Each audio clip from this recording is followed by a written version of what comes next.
please rise for the flag salute. I pledge allegiance to the flag of the United States of America and to the republic for which it stands, one nation, under God, indivisible, with liberty and justice for all.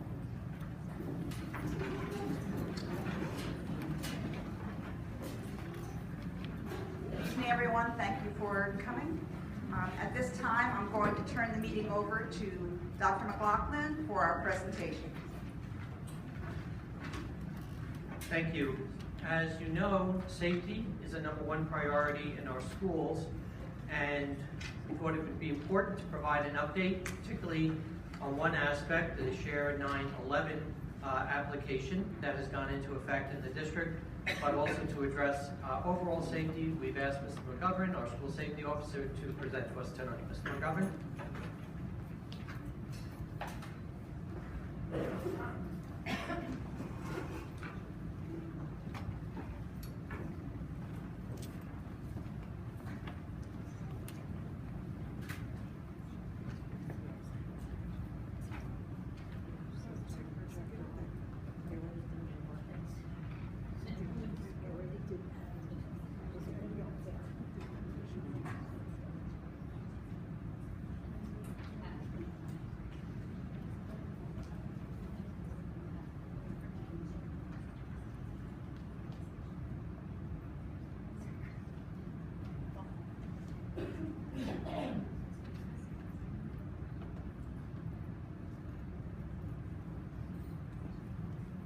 All right, most of you know me. I'm not going to use the microphone tonight because I have a big mouth, so you should be able to hear me quite well.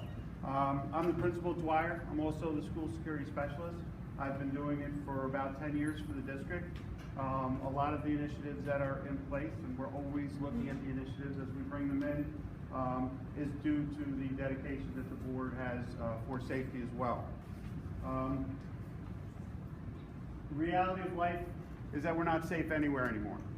We're not safe in churches, we're not safe in schools, we're not safe in theaters. And what we need to do as a district is continually plan and figure out how we're going to react to different situations. We must be prepared for any type of situation, any emergent situation that occurs, whether it's a well going down at KDM, or whether it's an active shooter, or whether it's a bear in the back of Dwyer. So we're always drilling down, and we're looking at our procedures and how we operate to facilitate management of those situations. There is a sense of security knowing that we have a plan.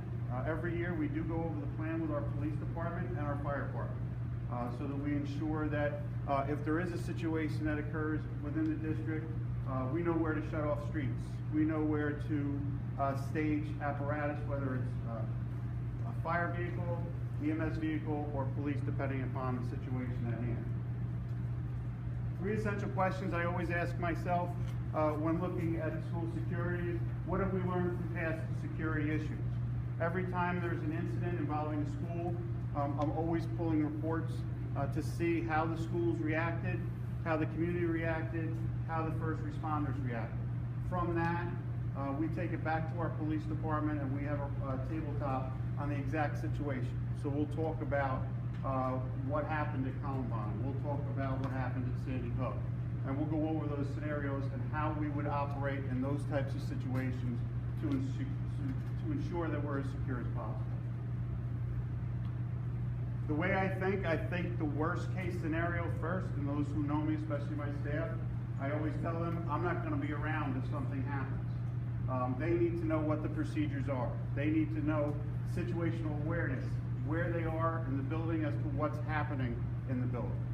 So we're constantly talking to staffs about that and what they can do in all the different types of situations. I always process backwards, so if I know what the worst case scenario is, if it's less than that, we're capable to handle it, and we can handle it at its worst aspect as well. What occurs daily in Rockaway Township? By law, we have to have 2 security drills a month. One is that fire drill that we all know about, that we wait for the warmest day of the month, which maybe some of the schools had fire drills today because it was a beautiful day out. And we have to have a security drill. And there's 4 different mandated security drills that the state requires us to have. but we can, after those 4 are accomplished, we can go in and we can chunk down on what is important to Rockaway Township as well. We have a school emergency response vehicle at the ready. If we have an active situation in our district, we have the ability to respond with a vehicle that has everything that we would need in it to set up a reunification site. So we don't have to worry about technology, we don't have to worry about signage, we don't have to worry about cones, we don't have to worry about any information that we would need to hand out as parents. And that's something over the summer months we go out, we go through the vehicle every summer to ensure that we're ready. Right down to the pencils. I have my secretaries help me sharpen. We have 400 pencils that are always sharpened in that vehicle. Just don't tell the teachers at KDM. They now know where they have a supply. We have dedicated police patrols, building checks, and police liaison. Lieutenant Davidson, who's just been promoted to lieutenant in the district, has been assigned as our police liaison for the police department, which is a bonus to us. Lieutenant Davidson has students in our school system, so he's just as attached to this as I am, as being a resident and having my son go through the district. So we're looking at things. He's just come on board, so we're getting him up to speed, and you'll be seeing us in a tour-like situation, coming to the schools, speaking to faculties, and then speaking to the students as well. Cameras in all the buildings and buses. You've seen that we have now upgraded our camera systems to have outside cameras on the buses, which are tremendous. We've seen and had situations where we've had some very close calls with students. Now we're able to chunk down and see license plates, and we're able to see what exactly is occurring. Was it an operational error? Was it a human error? Was it just somebody that was in a rush to get to work? So we have that ability to pull that data as well. Yearly staff trainings. We try to get into every building at least once a year to go over with the staff their concerns, what they're seeing, what they would like to see. Now with the new police liaison, those are going to be occurring, so we're preparing for next year as well. Police and staff cross-training. I've gone with the Rockaway Township Police Department on several training cycles where we get in and we train together. So as we're going over different types of scenario, you're with the people that you would be working with in an emergent situation. So that works really well. I'm a trained Alice trainer, as well as right now I believe we have 8 police officers in the town that are trainers as well. New staff training, any staff assistant that comes on board, any substitute that comes on board, any teacher that comes on board is required to have training through us. We have trainings throughout the year, so as subs come on board, they go through security training with me as well. Plain language versus codes. We used to use a lot of different codes.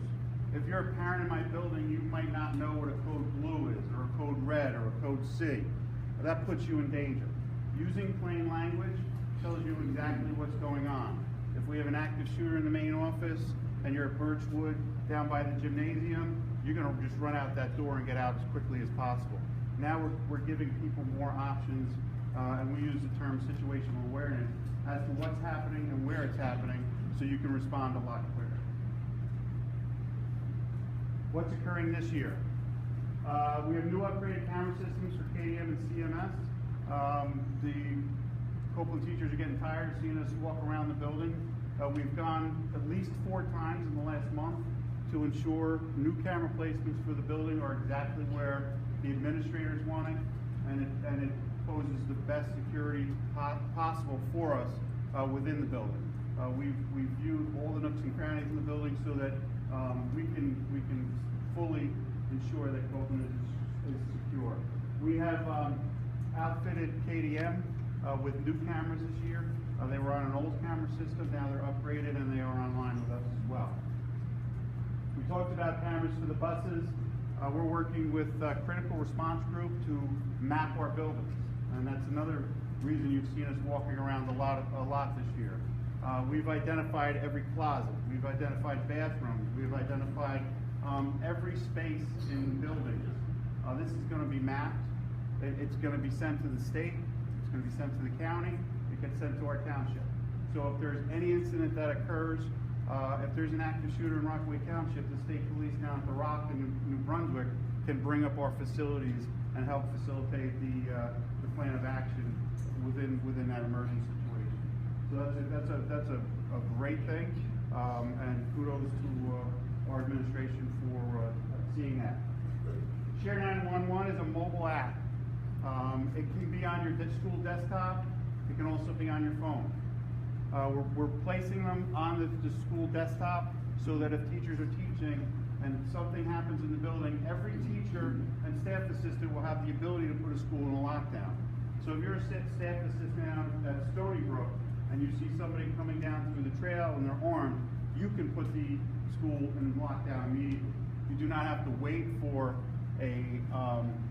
you don't have to call on the radio to the office to make sure that they put it in lockdown and hope that Mr. Wisniewski is there or Roe is there to make sure that they're doing what they need to do. You can put it down as soon as you hit that button. It is going to alert every person that's on that system. We have added that all of our central office staff and all of the administrators will be on everyone's button as well. So if there's an incident in Copeland, administration, the entire administrative team will be notified. So if you are the Stony Brook principal and there's a situation in Copeland, you can immediately put your building into lockdown without having to wait for somebody to tell you that there's something occurring in a building through the past. The app has the ability to be on your phone. So if you're teaching in the classroom and your desktop goes off, you now have the ability to grab your cell phone, and now you have a mobile app that you can take with you to a reunification site where we can send you messages. You can take it to a closet if you're hiding in a closet. If you have students exiting the building because we have an escape route that's available to us, we can give you live feed as to what's occurring. His movements, the actor's movements, or anything that you might need, where the buses are going to be located, where you can bring the students so that they can be relocated, that they can be loaded on buses and sent to a relocation site. So we're really excited about this app. Dwyer piloted it a couple years ago. It was successful. We got the funding this year for it, so it's a real positive thing for our district to have in the way of security. The state has mandated that every school district have a school security specialist that's trained by the state. Since I was the emergency management coordinator, I've completed that training, so that's just another certification that I have on top of all of my other credentials as far as security as well. We talked about reviewing procedures with the police department. We have new visitor protocols. If you come into the building, you're going to have to wear a lanyard that identifies you as a visitor. It'll identify you as a substitute if you come in as a substitute as well. So our staff can quickly identify who's in the building if they're not sure. So that is in addition to our kindergarten and our after-school tagging system that has been successful the last 2 years.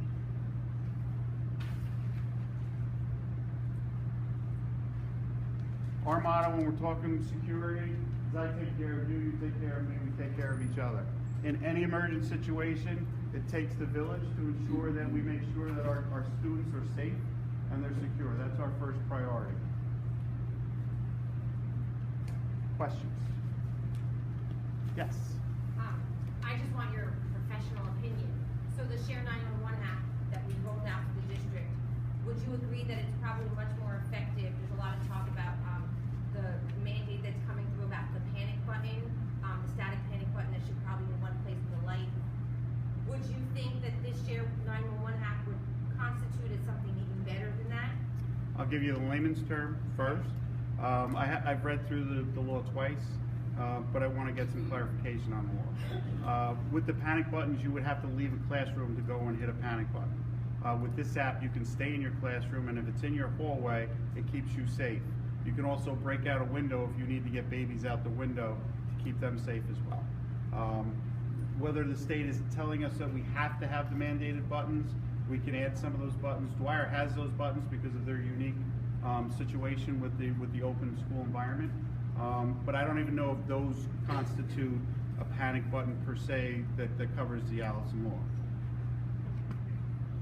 I also have a question. Yeah. Regarding the cameras on the school buses, are they automatically triggered by like a motion sensor if a car passes while the bus is stopped, or is it something that the driver has to initiate? I believe they're on a steady feed.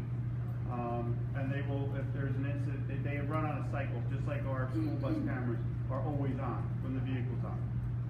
Thank you.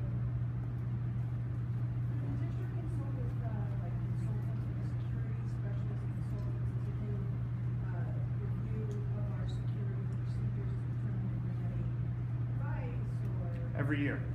Every year I bring different agencies in. And we submit our plans to the state, but I bring them in for an extra check. I've had the state police walk through our facilities. I've had the county prosecutor walk through our facilities. In years past, we've had the FBI walk through our facilities. I'm always walking the facilities with our police department. So we have all of those trained personnel that we would need in those situations. We offer the buildings to the police and the fire to do trainings in our buildings so they become familiar with within our buildings. So yes, that's a great question, but we do bring someone in every single year. On our district website, we now have drones that have essentially taken video of all the different facilities. Is there any concern? Not at all. Because anything you get off that drone, you can get off of Google Earth. Okay, so there's no difference, and you can chunk down in Google Earth just as close. I wouldn't want to put that out there. That's not a decision that I make from my post. Yeah, I just wanted to say that. Okay, thank you very much.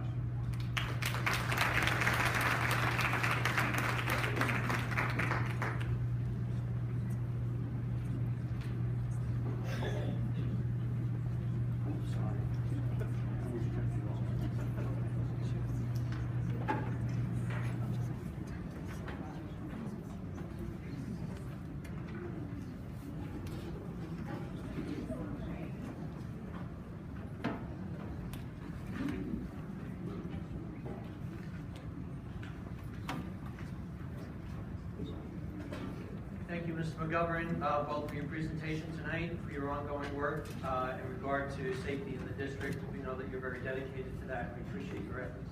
Thank you. Before I open for public discussion, I'd like to read a statement. Late last night, I received a call from Dr. McLaughlin informing me that he will be resigning effective July 1st. He has accepted another superintendent position. Please know that our board was completely taken by surprise and is extremely disappointed. But we are up for the challenge and are confident that we will find the best candidate for our district in the next few months. In order to plan the next steps, including our search, we will be meeting an executive session immediately following this public meeting. As we did with the previous superintendent search, we will keep the community apprised of our plan and our progress as completely as we can.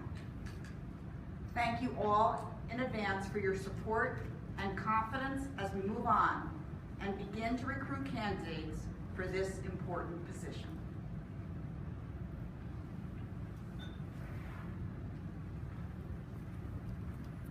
During the course of board meeting, the Rockaway Township Board of Education offers members of the public an opportunity to address issues regarding the operation of the Rockaway Township Public Schools. The board reminds those individuals who take this opportunity to identify themselves by name and address and to limit their comments to items listed on the agenda and/or items directly related to the operation of the school district.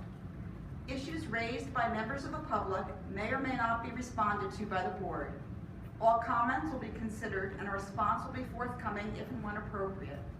The board asks that members of the public be courteous and mindful of the rights of other individuals when speaking. Specifically, comments regarding students and employees of the board are discouraged and will not be responded to by the board. Students and employees have specific legal rights afforded by the laws of New Jersey. The board bears no responsibility, nor will it be liable for any comments made by members of the public. Members of the public should consider their comments in light of the legal rights of those affected or identified in the comments and be aware that they are legally responsible and liable for their comments. May I have a motion, please, to open to the public? So moved. Second. Mrs. Brooks. Smith. Either way. Take your pick. Either Mrs. Smith or Mrs. Schmitz. What I'd like to do tonight is something a little bit different. Anybody who wishes to speak tonight, if you would kindly step to the side, and then we would just have, when the person finishes the microphone, the next person comes up. We'd ask you to identify your name and address for the minutes, and also be courteous to others. Although I don't have a time clock or a gavel here, that's not my style. I'm just asking you to please be cognizant of the time. If you have more than one question to ask, I would ask that you leave the microphone and go to the end of the line. So with that, anybody who wishes to speak tonight, if you would kindly step to the side.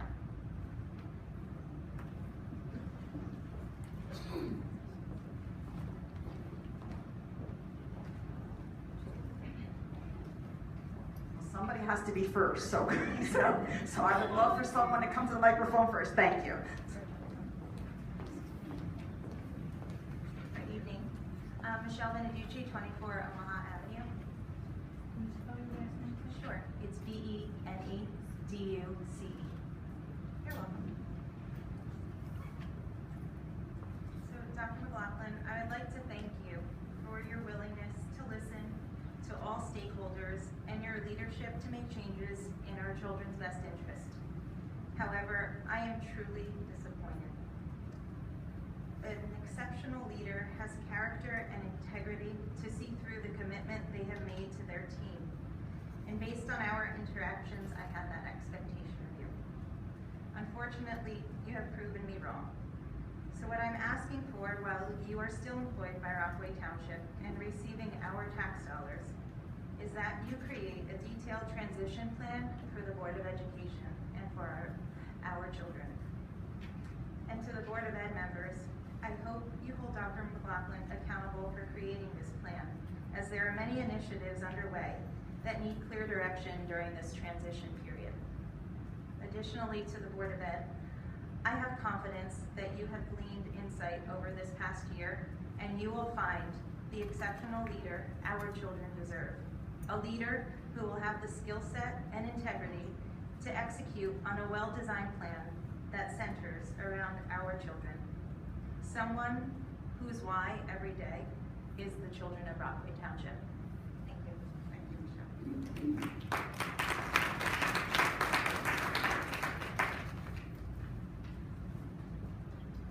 Vivian Restrepo, 6 Youth Place.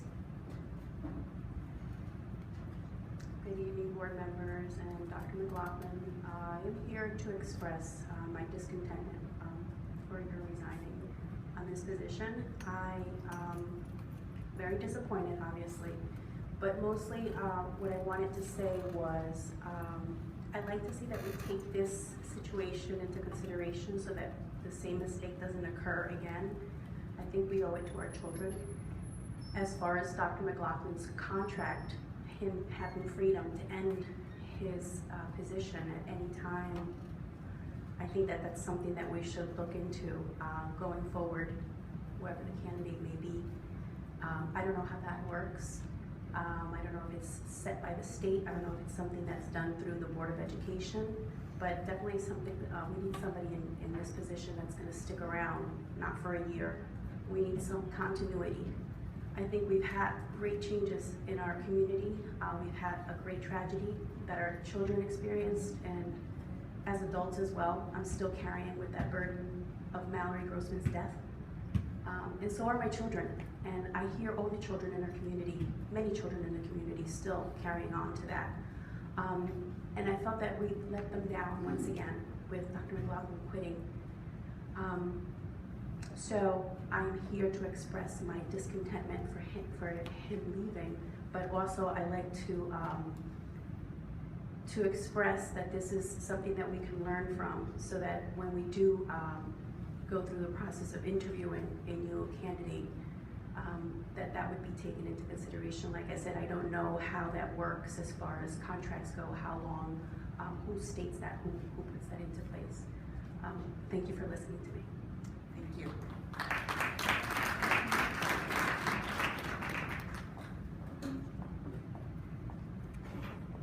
I'm Katie Platts. Dr. McLaughlin, I emailed you this morning. You didn't answer me, so I'm here to talk directly to you. I stood here about a year ago when you and about 3 other candidates made commitment to us, expressed that you were dedicated to our school district, that despite the serious challenges we might fight, and we have excellent teachers that are here and an excellent Board of Ed and lots of great administrators, but the serious challenges that we faced, in an effort to get hired, you stood here and promised us that you were committed. Sir, I don't think it's a surprise to any of us that the process to become a superintendent in a district takes months. So although you sit here today, 9 months into your tenure, you must have made that application months ago. You decided to take a job that you really never committed to, and in fact had one foot out the door within months of accepting the position, and you stood here with 3 other excellent candidates and said, pick me. You said to all these board members, I'm the best candidate, and you said to us parents, look at what I will promise you. I'll bring changes. I'll commit myself. And you're leaving. I stand here, and there might have only been 4 people who are here to talk. I can tell you, mothers have said to me, go talk for me. I have a basketball game. I have something to do. The fact that there's only 4 of us talking is not an expression of a lack of I'm livid. And other parents are livid because we need serious change. And one of the mothers this evening said to me, you know what I'm most disappointed about? He made some serious changes. He made cuts. He told teachers we're going to do things another way, all the while knowing that he's going to leave. So, sir, your letter today was wholly unacceptable from the perspective that you have failed to tell us why you're leaving. And we deserve that. The reason we deserve that is because if you came into this district and in coming in you said, holy cow, there are some serious problems that I don't want to be a part of because the district is so dysfunctional, tell us. Because then we'll make those changes. Or if you came into this district saying, you know what, the pay isn't great, but you know what, I'll just put feelers out, then you duped us. And it was disingenuous. So 2 things. I want to know with specificity, not with, you know what, I have mixed emotions, this is a great district and we'll move forward. That's PR nonsense. Be honest. Why are you leaving? Is it salary? Or is it something specific to the district? And please tell me when you made your application to Dover. That's what I'm asking. Are you going to answer me? I'll respond once people. And I'll wait for that response. And secondly, I want to say my daughter unfortunately suffered some serious cyberbullying. And the positive is, although you're giving up, we have some great administrators in this district, and Mr. Ganella and Ms. Wisniewski were fabulous to my child. So, I know we'll move forward, but also I want to say, the last thing I want to say, is that I'm lucky enough to have a very good friend on this Board of Ed, and I know how hard people work. And I know the dedication that this board put in vetting and finding a great candidate. Sir, you have been an administrator for long enough that you know that too. And so, although they might not feel it, and although they might not say it, from my perspective, you have disrespected all of them because they put in so much time to pick the perfect person. And you are abandoning us. So, hopefully you won't do that to Dover, and I'd appreciate an answer.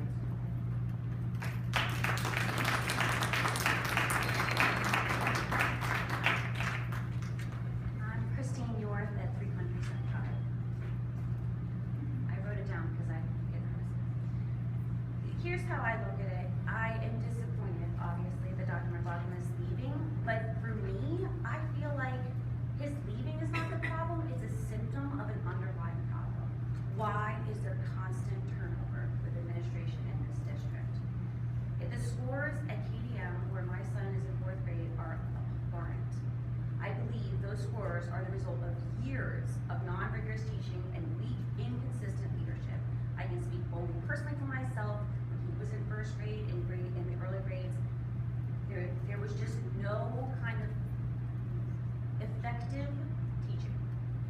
So the problem in KDM is not the result of Mrs. Lewis. These students were left behind long before she got there. I spoke with her personally as an educator and a parent, and I believe in her. She is strong, determined, and knowledgeable. And she and Dr. Turkmanian, and I know that Dr. McLaughlin was a part of it, have a plan for moving forward, which I think is amazing. But I want to hope, and sincerely hope, that they are supported and not interrupted by the change in this superintendent. In conclusion, there's something going on in this district that is causing this unbelievably high turnover rate of principals, directors of special services, and superintendents. I don't know if it's the salary, I don't know if there's discord with the school board, if there's a problem with the teachers union, or even a dislike of the parents in this district, but until we find out what's going wrong, I don't see how things will improve. A solid school district starts with a strong, consistent leadership. So where is rock bottom gonna be for Rockaway? Because honestly, as a teacher, looking at the scores that are happening in KDM right now is flat out scary.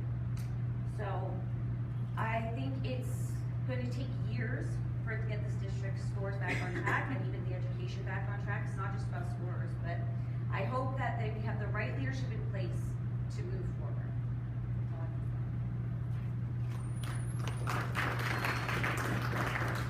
I will respond to part of what you asked, because it's not directly at Dr. McLaughlin.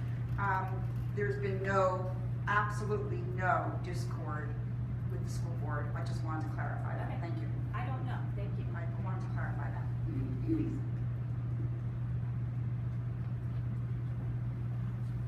Hi, I'm Rebecca Villarreal, 67 Circle Drive. I'll be brief. I didn't write anything down. I don't know that I could be as eloquent as the ladies who've spoken before me, but I'm a newer parent in this district. But I have a promised long tenure with this district, and I'm also concerned. I don't understand why this is going on. In the short amount of time that we've been in the district, I've already been affected by changes with the administration. So, to the same point that they made, and really I only got up after Ms. Platt spoke because I want to reinforce that there are a lot of parents that are very upset about this, and maybe they're not all standing up and talking, but I know that there are more, and I too want to understand exactly why this is happening, and that's really it. I believe in Rockaway. We're here for a reason. Part of the reason we moved to Rockaway was because of the reputation of education in this town. So if we could have those answers, that would be really wonderful. Thank you. Thank you.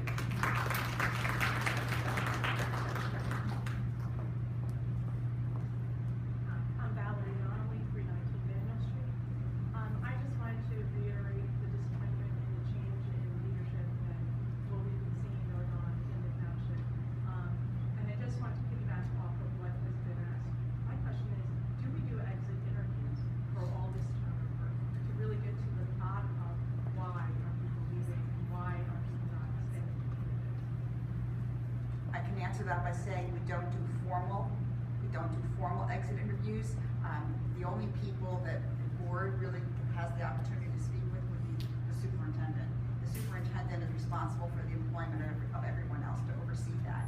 So we don't get involved at that level. In terms of our relationship with the superintendent, yes, the board knows. Or if not, ask the questions to find out, why did this really occur? In some cases, it's voluntary. In some cases, it's not. But yes, we just don't ignore it. Thank you.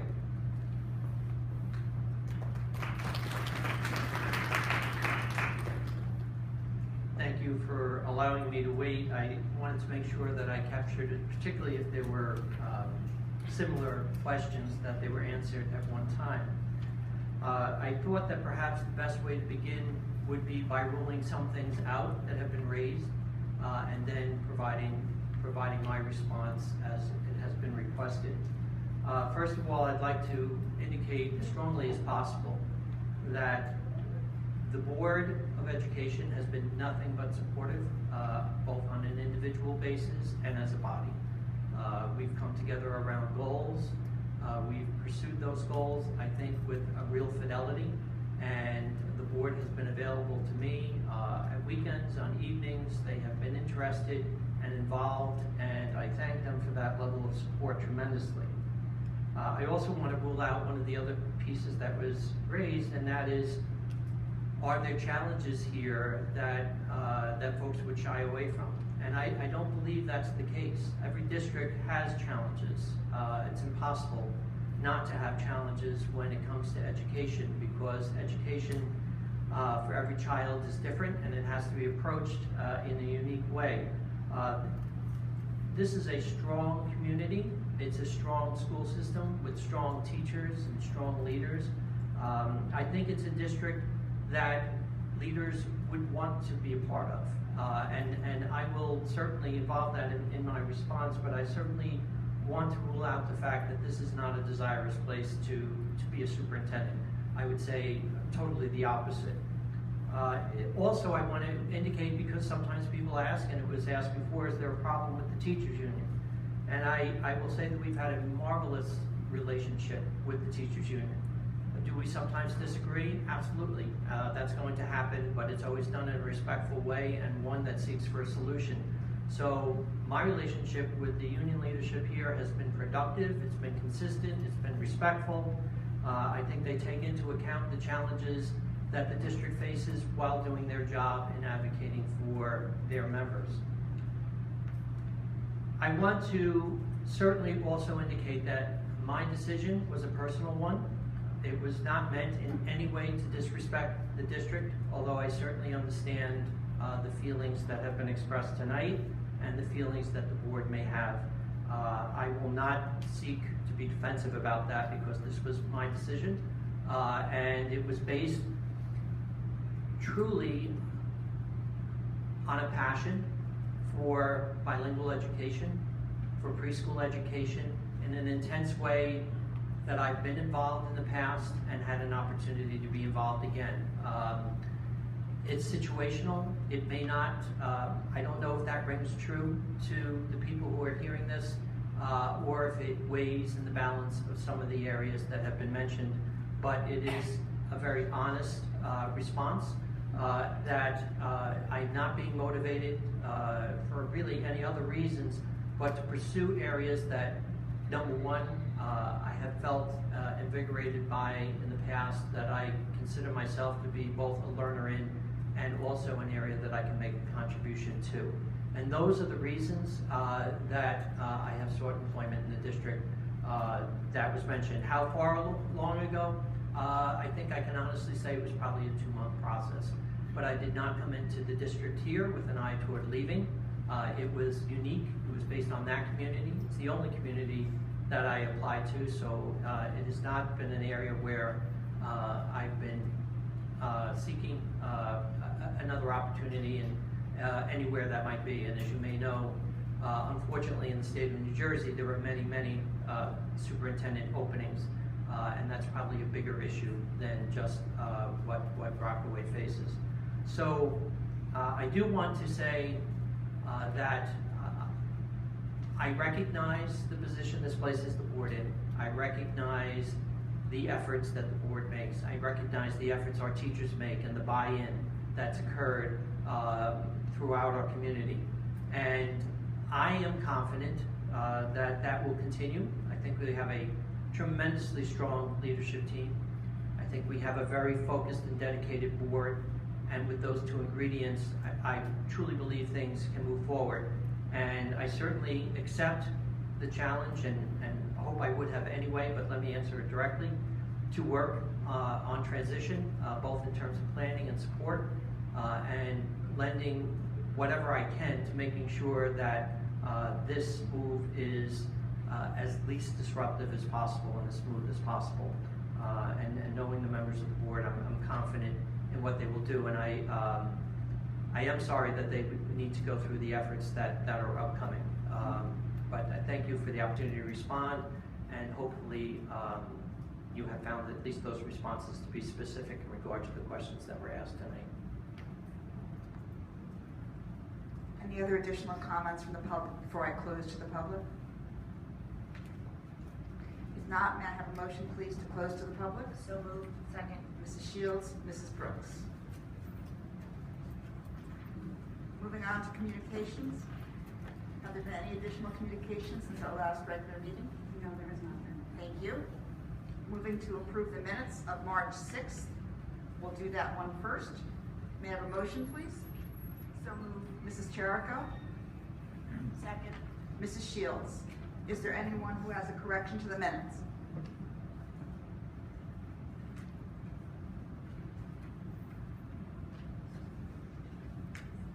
We'll be right back.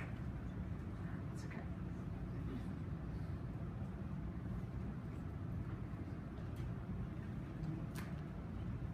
Sorry, just a logistical error. May I have a roll call, please, for the minutes, approving the minutes of March 6th? Mrs. Brooks? Yes. Mrs. Cherico? Yes. Mrs. Helberg? Yes. Mrs. Mezak? Yes. Mrs. Shields? Yes. Mrs. Smith? Yes. Mrs. Soni? Yes, motion is passed. Approving the minutes of March 14th. May I have a motion, please? So moved. Mrs. Second. Brooks, Mrs. Cherico. Any board discussion on the minutes of the 14th? If not, may I have a roll call, please? Mrs. Brooks? Yes. Mrs. Cherico? Yes. Mrs. Helberg? Yes. Mrs. Mezak? Yes. Mrs. Shields? Yes. Mrs. Smith? Yes. Mrs. Soni? Yes, motion passes. Moving to the superintendent's report. Thank you. Recently, Copeland Middle School was selected to participate in the NAEP. The National Assessment of Educational Progress is the only assessment that measures what U.S. students know and can do in various subjects across the nation, states, and in some urban districts. NAEP is a congressionally mandated project that is administered by the National Center for Educational Statistics within the United States Department of Education and the Institute of Educational Sciences. The NAEP is given to a representative sample of students across the country. Results are reported for groups of students with similar characteristics such as gender, race, and ethnicity and school location, but not for individual students. The NAEP was completed at Copeland Middle School on March the 6th, 2019, and was very successful. There were 50 students who were randomly selected. Students were split into 3 groups over 2 sessions. There were 2 8 a.m. sessions, and the second session was at 10 a.m., with the remainder of the general ed population in the media center. The NAEP coordinator was impressed with our media center and the provided accommodations. We were supplied with a certificate of completion, and I would like the community to know that our students also receive a certificate of community service for their participation, which is worth 1.5 hours of community service. I'd like to commend our district committee for their continued focus on character education. Recently, members of the committee conducted site visitations at Lakeview and Riverview schools in Denville, taking ideas that will further develop our school and district initiatives in concert with our core beliefs of heart, honesty, empathy, appreciation, respect, and trust. Last week, school performance reports were released by the New Jersey Department of Education for each school in the state of New Jersey. Performance ratings are based on meeting both targeted scores and meeting measures of growth when students are compared to other students in the state with a similar score history. The school district is dedicated to supporting our students and our staff in a match of curriculum, instruction, and resources that correspond with grade level expectations. An area of particular focus is the optimum use of data derived from state testing that can inform our instructional approach. We have engaged Dr. Barry Ehrlichson to assist us in this effort. One area of immediate attention is the encouragement to all of our students' families to take advantage of state testing. Opting out of state testing takes away from the rich data that is available on a student-to-student basis, and in many cases impacts the data we review at a grade level. Ultimately, it is our obligation to provide awareness relative to these benefits so that our parents can make informed decisions that provide the greatest benefit to their children. And as mentioned, Dr. Tanamian and I will be on hand tomorrow evening at KDM to speak directly to that. Next Thursday night. So we will be addressing those specific issues on that evening relative to that report, and we'll be able to address our action plan regarding that particular area of targeted improvement that KDM parents have referred to tonight, in which we have provided written notification about. And that completes my report. Thank you. Any questions for Dr. McLaughlin? If not, Mrs. DeCarlo, Business Administration Report. I just have a couple of quick items for this evening. You can talk into your microphone. They can hear you. Thank you. Okay, the window project at Stony Brook is tentatively scheduled to start on April 6th. If the weather cooperates, all windows should be installed by the 27th. We'll be working mostly on the second shift, and they expect to do about 2 classrooms per evening. With just the central office left to complete, I am hopeful that I will be able to report that the phone project is over in the near future. And Allison in payroll has been very busy getting the retro done, and will be sending the checks out on Friday, March 22nd. I'd like to thank everybody for their patience as we work through this process. And I just want to please remind everybody that they will be live checks that are coming out and not direct deposit slips. She will be sending out an email if she hasn't done it already. Please do not rip it off or shred it, because your money is in that envelope. And that's my report for today. Thank you. Any questions for Mrs. DeCarlo? Not moving to curriculum, Dr. Dominion. Good evening, Rockaway. As I indicated in my March 6th board report, I intend to use my next couple of reports to highlight high school data we have been analyzing about how our students are performing while attending the high school regional district. Tonight's report will provide a summary overview of data related to AP coursework and AP exam scores. Last year, a total of 1,185 Rockaway Township students attended Morris Hills and Morris Knolls High School for the 18-19 school year. Out of those students, 581, or 49%, took a total of 1,656 AP courses across the grades 9 through 12. Comparably, 49% of Morris Hills and 40% of Morris Knolls students' total population took 1 or more AP or IP exams during the same year. Across the state, on average, last year, 28% of students took at least 1 or more AP or IP exams. Overall, the recent graduating class of 2018 included 252 Rockaway Township students, and 56, or 22% of the entire class of those students took a total of 130 AP exams. Of the Rockaway students who took at least 1 AP exam, 73%, again 73% of those students scored at least a 3 or higher on the AP test. Students who took 3 or more AP exams performed better than those who took 1 or 2 AP exams. In summary, it does appear the potential exists for Rockaway Township students to participate in additional AP courses. It's important to note our Rockaway students perform well in AP courses, which also correlates to higher SAT scores.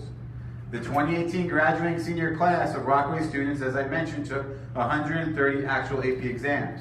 So one area we would like to explore with our students is the promising potential that exists for more Rockaway students to enroll in AP courses and to sit for AP exams.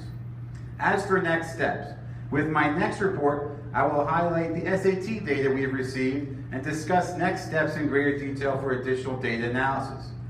For example, we may decide to do some regression analysis to further inform the overall design of our courses and our curriculum. One takeaway we have from this initial analysis tonight is that our students may benefit from more career counseling while at Copeland with regards to appropriate coursework to seek out when they enroll in the high school. Lastly, I'm pleased to report that Copeland Middle School will present the musical All Shook Up Jr. under the direction of Jody Odessa and Casey Goro. This week on Thursday and Friday evenings at 7 p.m. and Saturday afternoon at 2 p.m. This show is a culmination of work of students and staff, including directors, pit director Jason DePope, costumer Robin Williams, props master Susan Barakawi and Joyce Harkow, set designer Marie Vartapane, and costume assistant Patty Cup. That sounded much better when I practiced earlier. I apologize. This is a student-centered production with students in leadership positions such as student director Ann Torres and student stage managers Jessica Guagrella and Milan Shaw. In addition to the fabulous work on stage, the crew included scenery, lights, and sound of all of our students and makeup. The production is also supported by the faculty, administration, and staff of Copeland Middle School. It is truly a team effort, and we wish them a wonderful series of performances over the next several days. And then lastly, just to reiterate, the KDM parent meeting that Dr. McLaughlin was referred to is actually a week from tonight, and it's from 7 to 8 in the KDM gymnasium. That concludes my report. Thank you. Any questions for Dr. Tanamian? Yes, I have one. As I referenced earlier with you, I just wanted to know when we would have an update specifically of the Rockaway Township students that you referenced. How many of them came through our district's instruction? Meaning like that they didn't go to parochial schools, that they actually came through here either kindergarten through 8th grade or any other breakdown that you may have. May I ask a clarifying question? Is your question referring to students who graduate from Copeland and don't go to the regional high school but go to other parochial schools, or students who over the course of their career leave our schools and go to other schools? I mean the Rockaway Township students that you referenced that you were quoting about the AP exams. So all of those students are students who came from Rockaway Township schools and did not that data is not students who came from parochial schools into high schools. So it's specifically, it is a straight line for the current students that we looked at. Okay, thank you. Sure, thank you. I do have a question going forward. I know you mentioned this time it was AP scores, next time it's SAT scores. Not everybody takes the SAT, not everybody takes the AP. Are you planning going forward to look at how our students fare in your general coursework at both high schools, so we capture a better picture of the overall student population?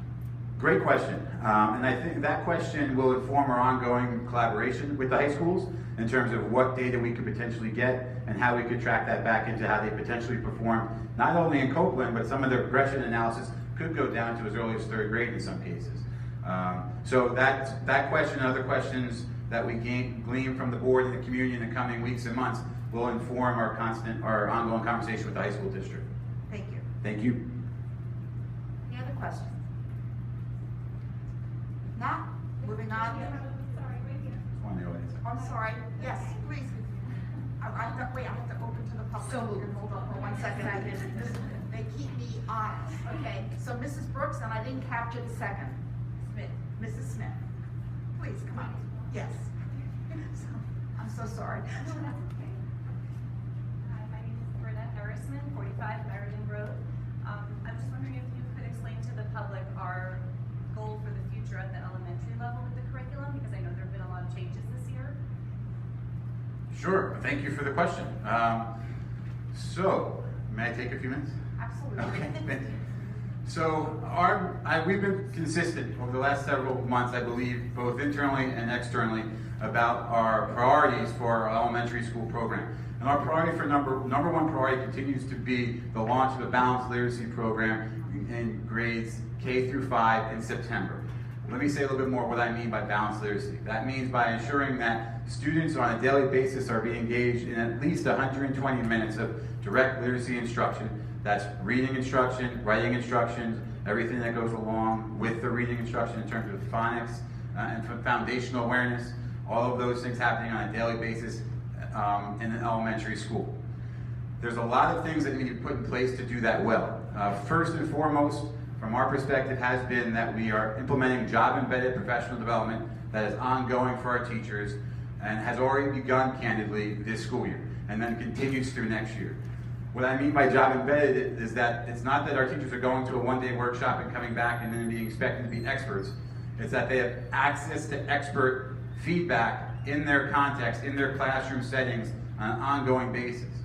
We also need to provide our teachers with higher quality curriculum resources specific to the balanced literacy program. Some of those resources have already arrived. and they take the form of units of study over the course of grades K through 5, and they're actually already in some of our classrooms, and by the end of this week they should be in all of our schools. Now those resources are just one step to providing teachers with guidance on what to teach and how to teach it candidly on a daily basis. The next level of information that we will give our teachers or provide our teachers by June of this year are an overview of those units of study that help them translate what do I do on day 1, what do I do on day 2, what do I do on day 3. The reason I think that is so important is because one of the things we heard from the literacy think tank, candidly from back in the fall, was that everyone was aware that everyone was doing something different. It's not to say that anything was doing bad, but we didn't have a consistency in our elementary balanced literacy, in a literacy program across our district.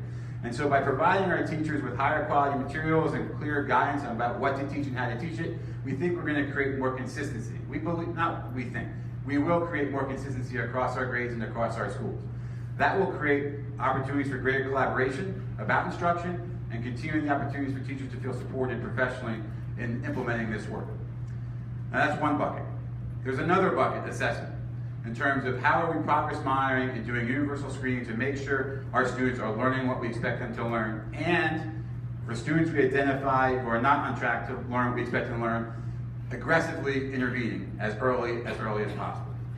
In September, we are going to launch a universal screening procedures in kindergarten through 5th grade, where we will universally screen all of our students for language arts skills or reading development in all grades 3 times a year. We also intend to do the same for math. We've already identified the instrument we're going to use for literacy. I'm still investigating the instrument for math. So to the extent you indicate you sense some hesitation in my voice, it was because I haven't yet fully identified the instrument we'll use for math, and I still need more feedback from some teachers. But I can confidently say, come September, we will have teachers trained appropriately with refresher training to begin universal screening, which is something we have not had in place here for a good bit. I think that is going to be really well received by both our teachers and our families, and provide us with much greater data about how our students are performing real time so we can more smartly intervene. That's math, that's literacy. We are looking and contemplating what we might be able to do to better support our math instruction and with curriculum resources in the elementary schools. There are 2 things on our radar right now that we begin to have broader conversations about. First, if we can identify a universal screener for math, implementing that that one action should provide our teachers with better data about how our students are performing related to standards. The reason I think that's important is because we've all been pretty upfront about the current curriculum resources we have in our elementary classrooms aren't as tightly tied to the current year's standards as we want them to be.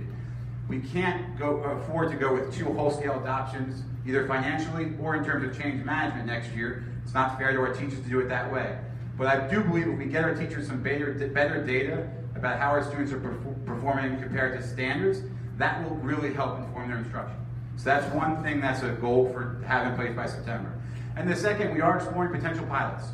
While we can't do a whole-scale adoption like we're doing for literacy in K-5, we're looking to think about maybe piloting 1 or 2 textbook series next year in a specific grade level that will create an opportunity for additional investments in the coming years.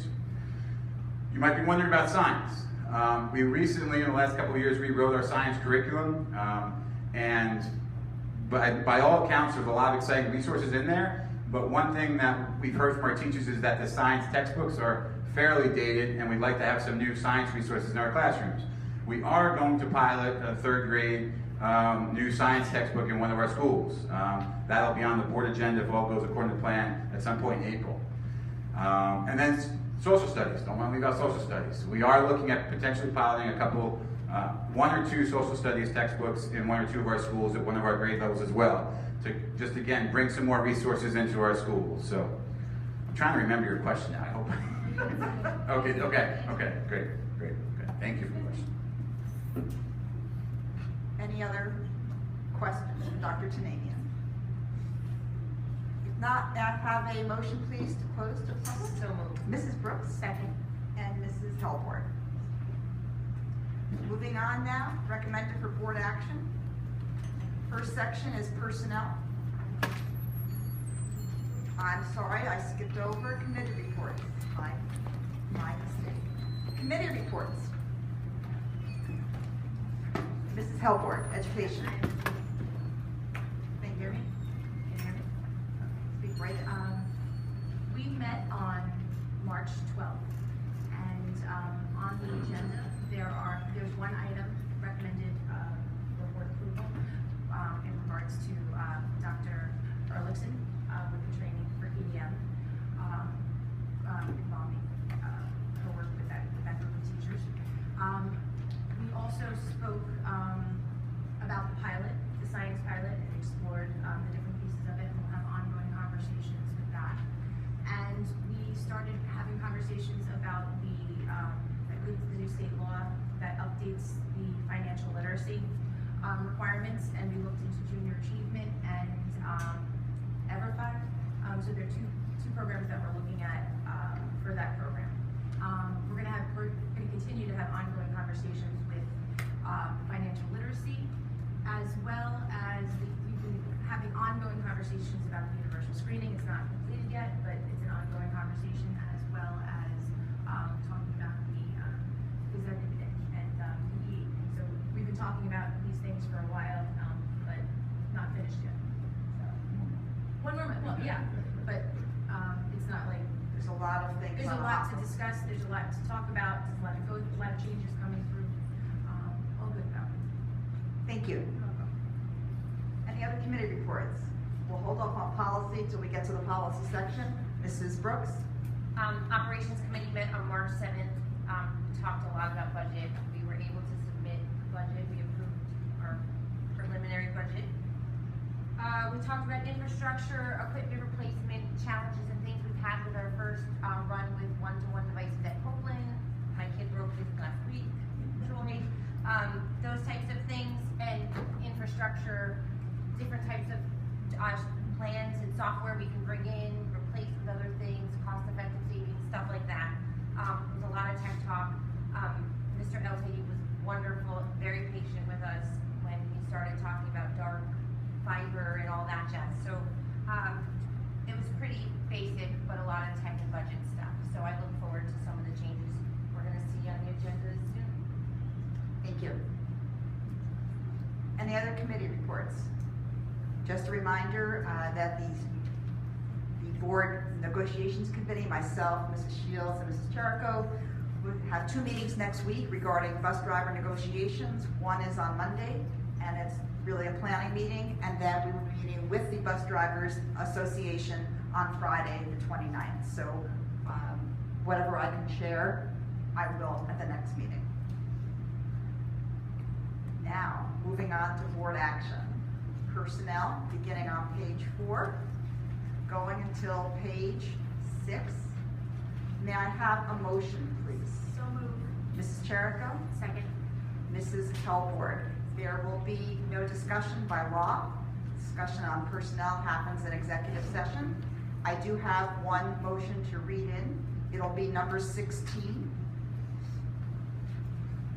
on page 6.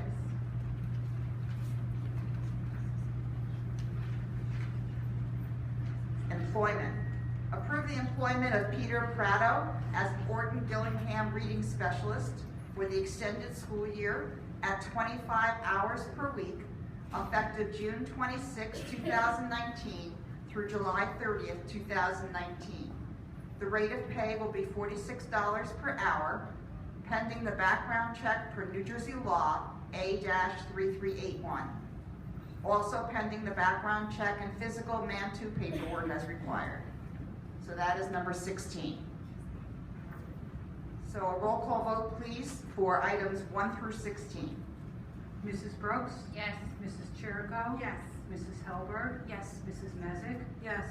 Mrs. Shields? Yes. Mrs. Smith? Yes. Mrs. Salmi? Yes. Moving on to HIB determination, beginning on page 6, ending on page 7. May I have a motion, please? So moved. Second. Mrs. Shields, seconded by Mrs. Brooks. Dr. McLaughlin, do you wish to speak about any of that? Yes. This evening, we have no new investigations that needed to be discussed. and we do have an additional area that will be read into this section of the agenda. So the first thing we're going to do is to, on page 7, have a roll call vote for case numbers 27 through 30.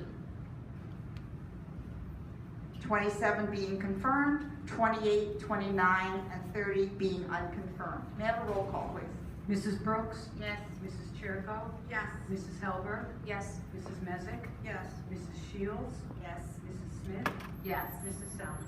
Yes, motion passes. I do have a read-in for number 2. We do not have anything to vote on, but there is a read-in. Number 3, HIB determination. The board votes to reject the superintendent's recommendation in the HIB incident 2018-26 and finds that HIB was not substantiated in this case. This resolution shall supersede the board's vote on March 6, 2019 on resolution 7B. May I have a roll call, please? Mrs. Brooks? Yes. Mrs. Chirico? Yes. Mrs. Helberg? Yes. Mrs. Mezak? Yes. Mrs. Shields? Yes. Mrs. Smith? Yes. Mrs. Salmon? Yes, motion passes. Moving on to education, beginning on page 7, ending on page 8. May I have a motion, please? So moved. Mrs. Cherico, Mrs. Brooks.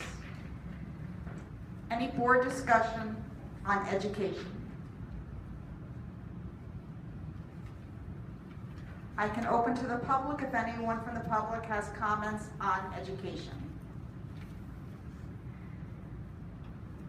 If not, may I have a roll call, please? Mrs. Brooks? Yes. Mrs. Chirico? Yes. Mrs. Helberg? Yes. Mrs. Mezak? Yes. Mrs. Shields? Yes. Mrs. Smith? Yes. Mrs. Salmon? Yes, motion passes. Moving on to special education, beginning on page 8, ending on page 8. May I have a motion, please? So moved. Second. Mrs. Shields, Mrs. Smith. Any board discussion? If not, I can open to the public if anyone wishes to comment on special education. Roll call, please. Mrs. Brooks? Yes. Mrs. Chirico? Yes. Mrs. Helberg? Yes. Mrs. Mezak? Yes. Mrs. Shields? Yes. Mrs. Smith? Yes. Mrs. Salmon? Yes. Moving on to administration, beginning on page 8, ending on page 9. May I have a motion, please? Mrs. Messick? Second. Mrs. Brooks. Any board discussion?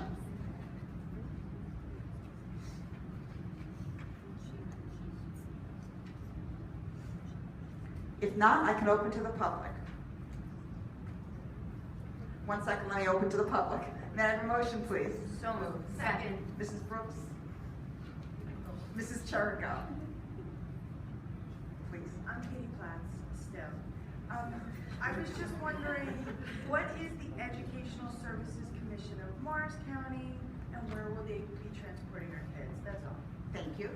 Dr. McLaughlin? Going to ask our business administrator if she could address that arrangement. Okay, so it's number 1? Number 4.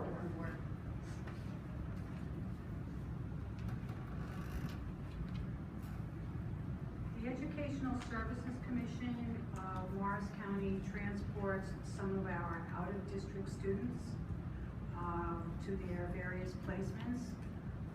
Rather than taking one of our district buses and putting one child on,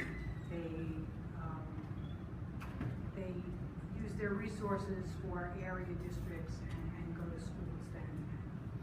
Actually, it's a cost-saving methodology for us because, like I said, we're not using one bus for one child who has a placement in their own out-of-district schools. So we use their services to get our children where they need to be.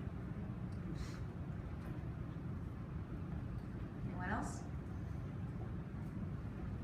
May I have a motion to close to the public? So moved. Mrs. Hellborg? Second. Mrs. Brooks?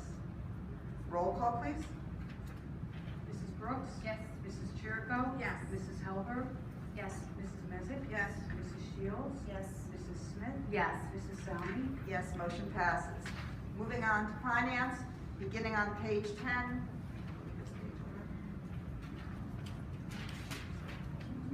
Ending on page 11.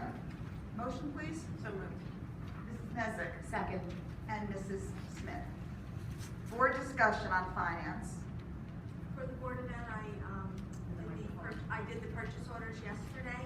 I had a couple questions that were answered by Dr. McLaughlin and Mrs. DiCarlo, so I do recommend approving them. Thank you.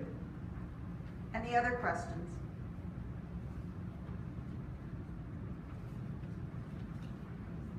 If not, I can open to the public.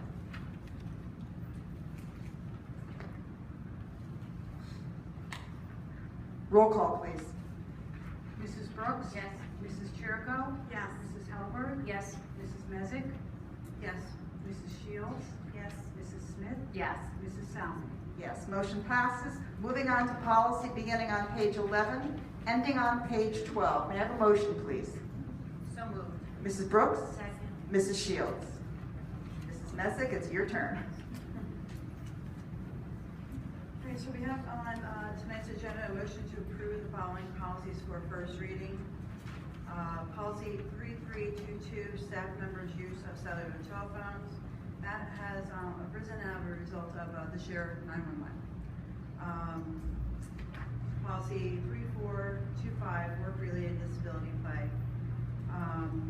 Policy 3310, academic freedom. Policy 3324, right of privacy for teaching staff members. Policy 3351, healthy workplace environment. Policy 3370, teaching staff member tenure. Policy 3381, protection against retaliation. Policy 3410, compensation. Policy 3420, benefits. The last 7 policies I mentioned, none of them had any regulations that we need to be worried about. Any questions? Any changes that you saw fit to make that are critical for us to know?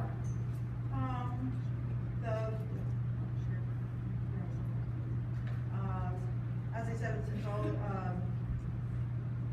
policy 3310 down to policy 3420.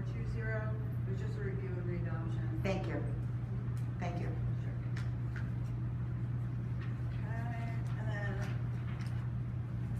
additionally, we have a motion to approve the following policies for a second reading. If they are approved, then they will become active. Policy 3217, use of corporal punishment. Policy 3233, political activities. Policy 3245, research project by staff members.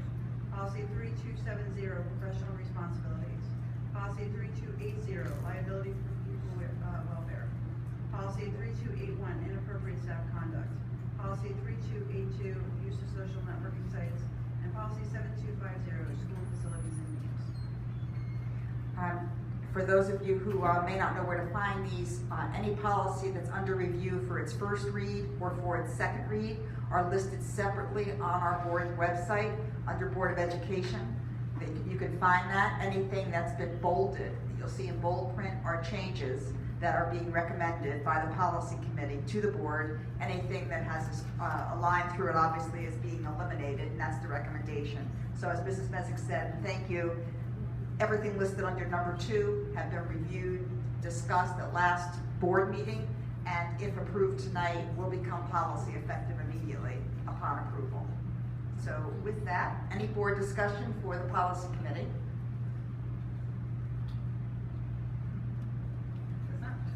Aren't you proud I didn't say anything? If you'd like, I can open it to the public if any public member has a question or a comment about policy.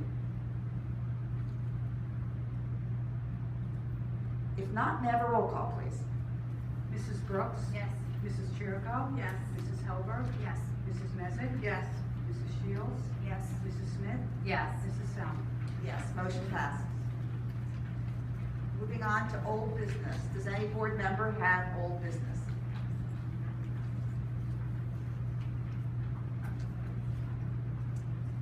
Moving on then to new business. Does any board member have new business? Yes, I do. I was finally able to attend the Educational Services Commission of Morris County board meeting. I'm not sure if this is unfortunate or fortunate, but I have a problem with my hand going up. I have now been named to the board of directors. Congratulations. Make us proud. Make us proud, Mrs. Messick. All right, well, thank you. Anyone else?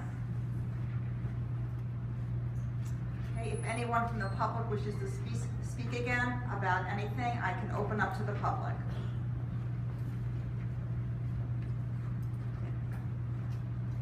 If not, the board does need to go back into executive session for superintendent discussion. We will be returning to close in public, but we will not be making any, there'll be no votes taken. If you want to stay around, you're welcome to, but we're not going to have any action taken when we come back out. Thank you so much, and please come again. May I have a motion, please, to go into executive? So moved. Mrs. Brooks. Second.